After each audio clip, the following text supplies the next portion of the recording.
Magandang araw po sa inyong lahat mga idol. Ito po ngayon magre-repair po tayo ng electric fan. Kasi ang electric fan na to mahina kasi maganda, mahina ang ano niya, tuyok. No? So ganito lang pag-repair ng electric fan.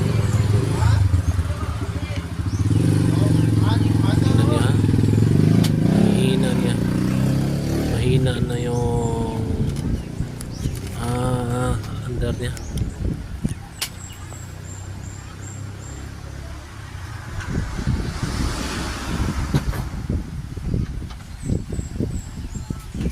Mahina na. So ganito lang pag-ayos ng electric fan mga idol.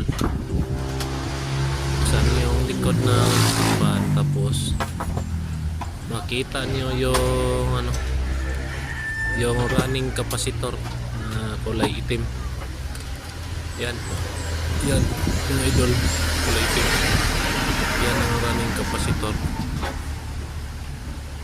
So yan ang baklasin nyo or tanggalin nyo.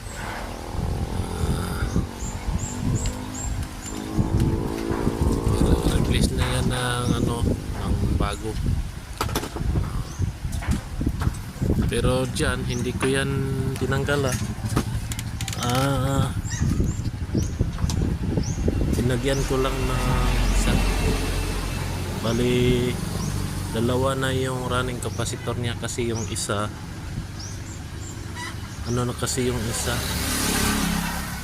mahina na. So pinalitan ko ng mas malakas pa sa kanya.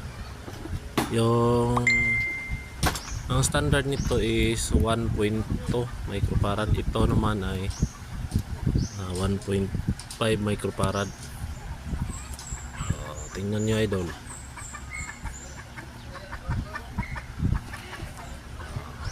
Kinabit ko na lang yan para malakas na yun.